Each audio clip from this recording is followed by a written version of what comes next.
So in regards to who is the best firebender in all of Avatar, so I decided to make a list of the top 10. And I can't lie, I looked through hundreds and hundreds of clips. And I have been doing a lot of research and got a lot of evidence.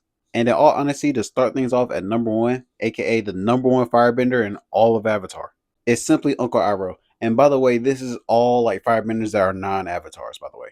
And the reason I say Uncle Iroh at number 1 is because his versatility, his mastery, and his experience of all of these different forms of firebending. And on top of that, his ability of being an absolutely great instructor. And also with him being the general in the Fire Nation army, with the nickname the Dragon of the West, his skills was renowned amongst all other Fire Nation military. And of course with him having a deep understanding of lightning bending and also lightning redirection, which lightning redirection was a skill that he developed all on his own from studying the waterbenders. Lightning is a pure expression of firebending, without aggression. In regards to lightning bending, his mastery and knowledge of it is unmatched. And not only that, Uncle Iroh had a very deep spiritual connection, which, as we learned throughout the series, that is a very important and very crucial part in order to be a master bender. And not only that, but he was one of the few people that actually learned from the dragons themselves, the original benders. In turn, that's another aspect of firebending that he was able to learn and master it to its highest form. But him being an absolutely excellent instructor is what raises him far above a lot of other firebenders. Because as a firebending instructor, he displays his knowledge of the vital importance and the basics of firebending. Power in firebending comes from the breath, not the muscles. The endless information that Uncle Iroh probably knows about firebending is definitely something that cannot be overlooked. We can only imagine what he probably was like in his prime.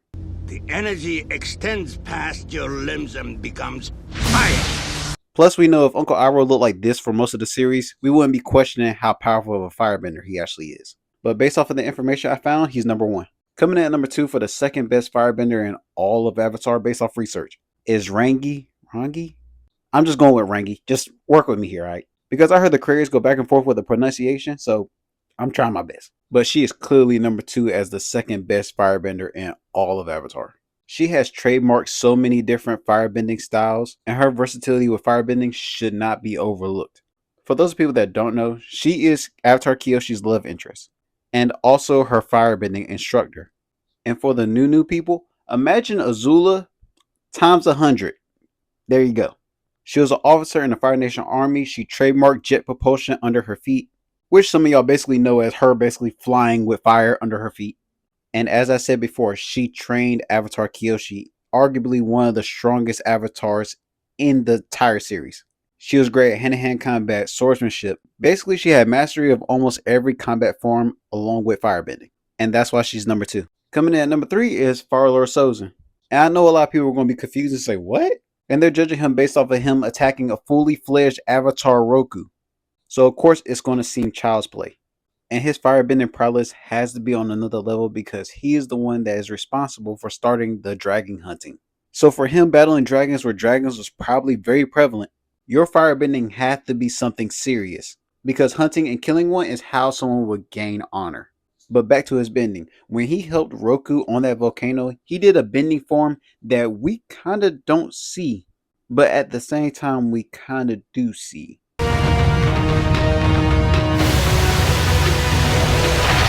It's definitely a technique of some sort where he's extracting heat from a live volcano and transferring the smoke outwards. And his technique is very similar to Iroh's lightning redirection. So it's very clear that Sozin is a very advanced firebender and also received his highest form of training, which is why I have him at number 3. Coming in at number 4 is Jeong Jeong. Due to him being the Fire Nation Admiral, aka the first one to actually escape and lived, his experience in firebending and probably teaching other soldiers is truly impeccable. It was very clear in his introduction that he has a very firm understanding of firebending. Granted, a bit harsh, but at the end of the day, he wasn't wrong. Aang wasn't ready to learn firebending yet. And if Aang was, he would have been an excellent teacher for him. He also displayed different ways of using firebending other than just for offense, aka for defense or making a hasty escape.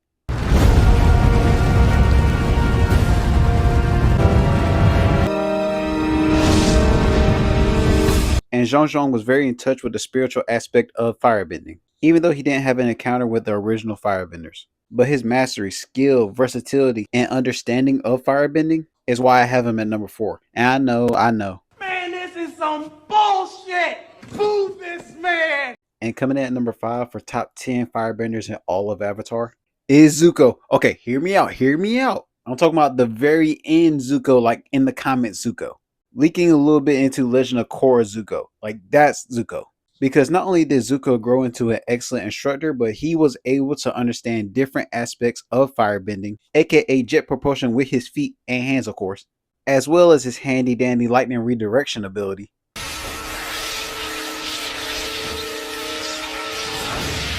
And of course, he's also one of the few people to learn from the dragons and also connect to them on a spiritual aspect to get a new understanding and a new perspective on firebending. His versatility, his basics, his advanced firebending, all that came from the number one firebender on this list, Uncle Iroh, because he worked hard and excelled and was able to be a great teacher for firebending and have a better understanding of firebending as an element. And that's why I have him at number 5 on this list. Coming in at number 6 and 7 for top 10 firebenders in all of Avatar is the psychotic father-daughter duo of Ozai and Azula, with Ozai being number 6 and Azula being number 7. And in all honesty, the only reason is because they just got natural talent. Just natural talent. Because they are both extremely versatile and they are both very flexible with their lightning bending. And they use their firebending in a unique way in order to propel them in the air and fly. And also got Fire Nation military training. And are both very skilled combatants hand-to-hand combat. But what gives Ozai the primary edge is simply because he's older, has way more experience, and Azula is simply younger. And the main reason these two aren't higher on the list is because they simply don't care about the spiritual aspect of bending. But yet at the same time, they're able to excel in different facets of firebending in the different forms. And for those of y'all that read the comics and wondering why I don't have Azula over Ozai, because she's able to do lightning redirection as well, it's because Ozai could have learned it as well. And that's why they're 6 and 7.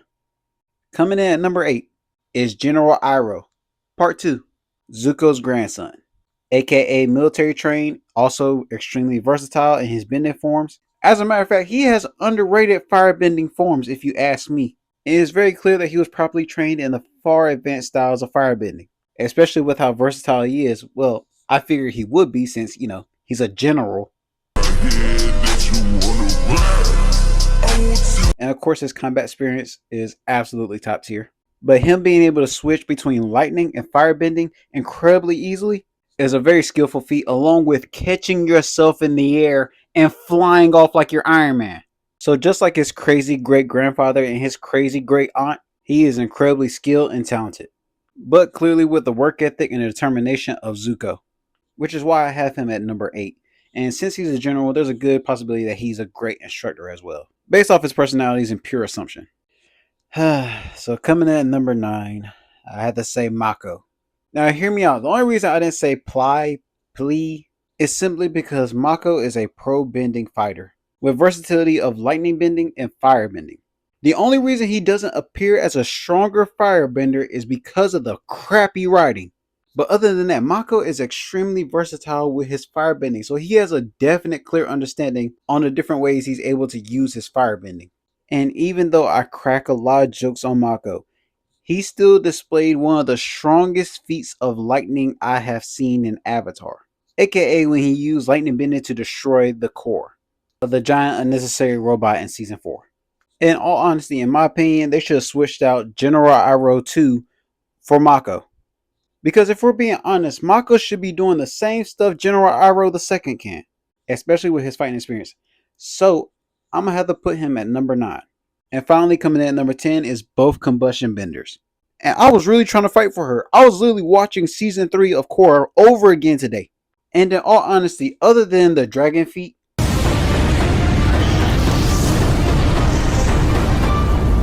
like literally, in all honesty, other than that feat alone, she does nothing else that is really that impressive that stands her out above all these other people.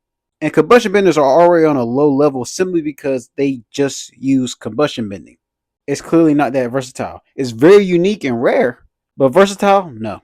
Because no matter what, they got the same freaking weak spot. They are literally a walking Death Star of Star Wars.